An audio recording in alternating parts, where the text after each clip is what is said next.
Good evening, everybody. How many people have to die for the rhetoric? And I believe it's mostly on the left, the Democrats. But over the years, there have been Republicans who have been just as bad. Is there a number?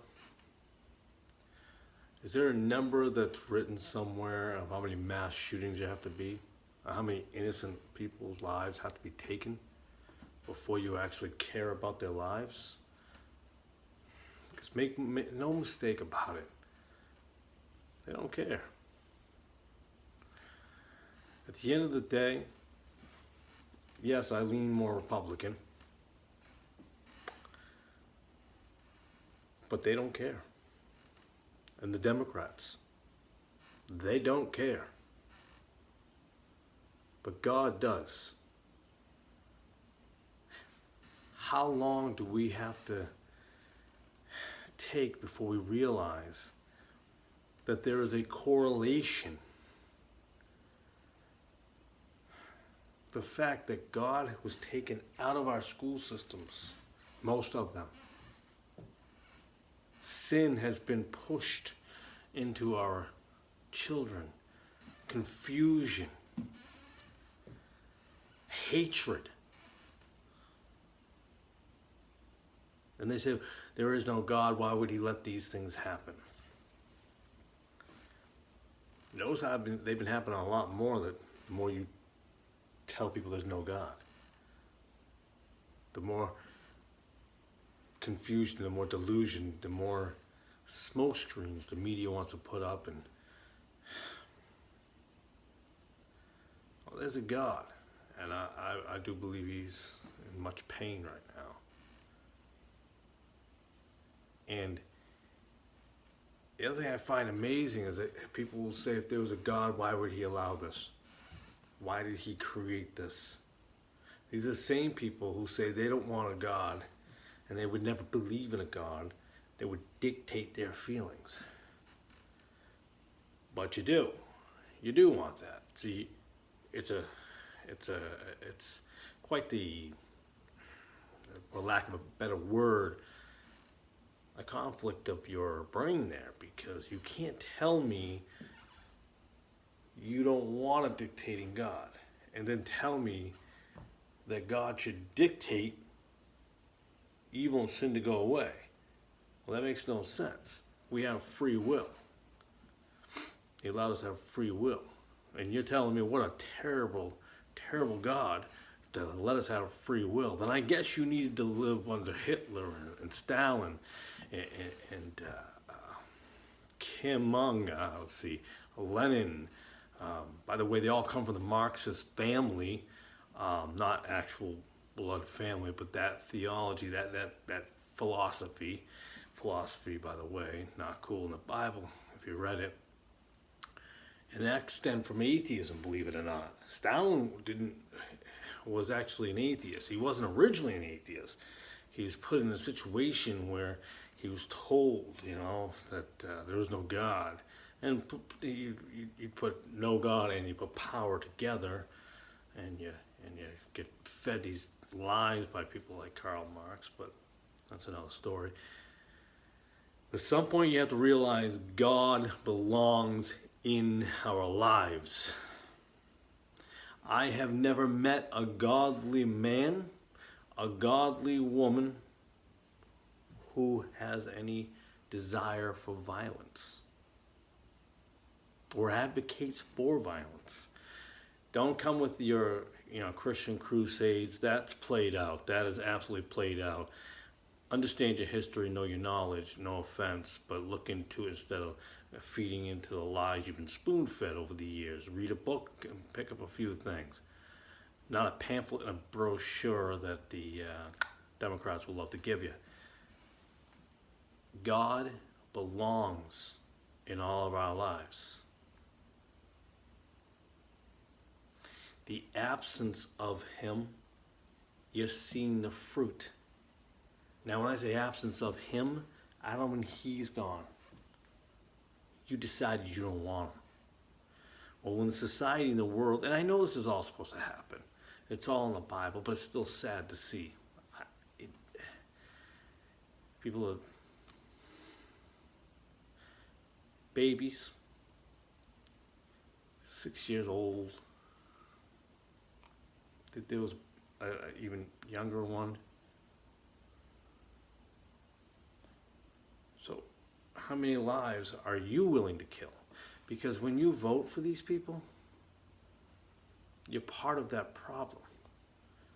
Because you don't do the research, you don't look into it, you don't really listen, you don't pay attention, you don't look at their bills, you don't look what they voted for and what they didn't vote for. And by the way, when you don't vote, when they don't vote on a bill, that's the same as them saying they're for a bill. You know, oh, I wasn't there for it. Because you didn't want to get caught voting. Personally, I think you should be thrown out of office at that point. You should be at everything to vote. But when you vote for somebody 20 years in a row and your area has not changed, that's your fault. That's your fault at that point. You come complacent. You've been told this is the way it is. Can't get any better. We're waiting on funding. It's not our fault. They have no God in their life. They don't have any God. Not even a fake God. They have nothing. They don't even have a pagan God. They have nothing. And when you have the absence of God, you have what we are having today. Mental illnesses. Some, by the way, some people kill because of mental illness. And some people don't. Some people literally are fed. Some people are so extreme on the left that they're so out of their gourd with who they listen to. And then there are some people way so far on the left, yeah, that they incite the violence.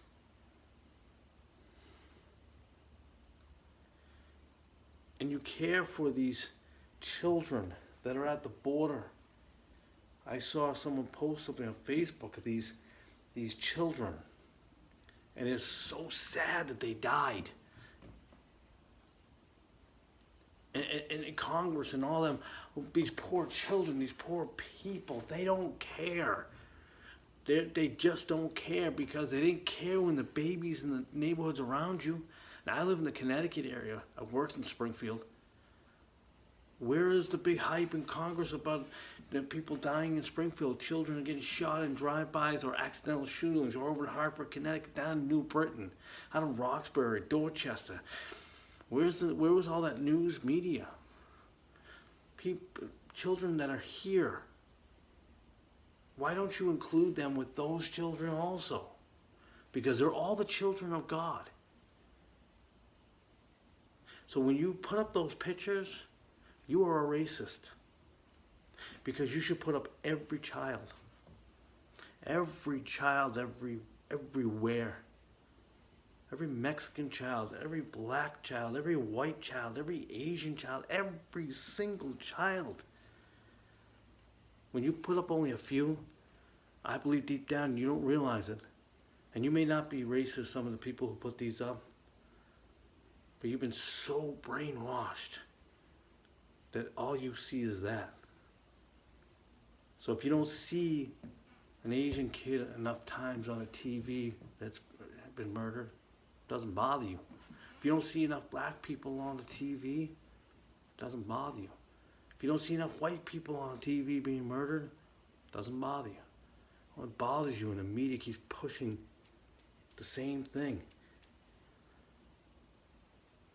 Every child of every race matters, and if you say they don't, and that wasn't a play on the whole Black Lives Matter, that was not a play on that at all, play on words. But if you don't have a love for every child of every race, of every gender, you are a racist. On either side of the fence, on all sides of the fence.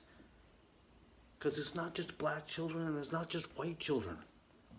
There's Mexican children that we talk about. There's Asian children. I don't know how many of those are getting killed. I don't know either. You won't hear about it.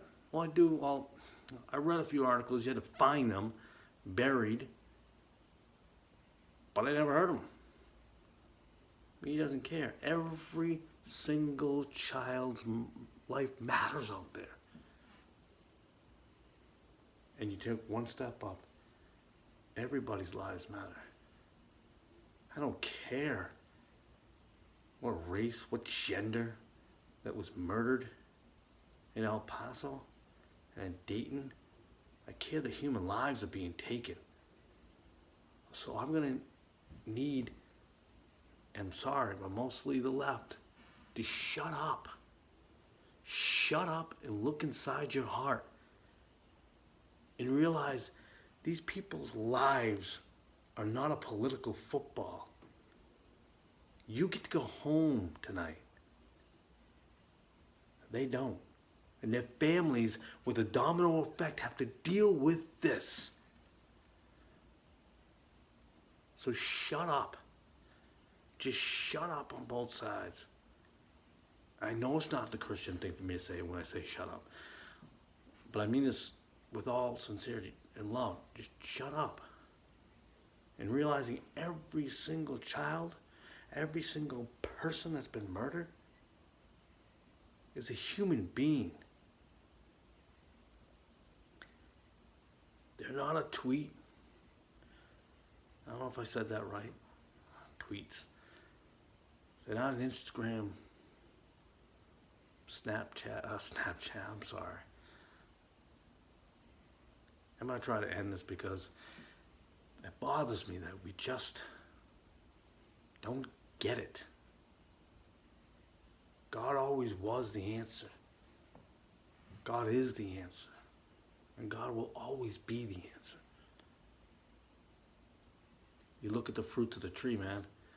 Look at the fruits of the tree when you're not with God, and you look at the fruits of the tree when you are with God. There's a huge difference. I made this video a little bit longer than I wanted to. I'm sorry, but I wanted to talk about that briefly. Thank you, and God bless.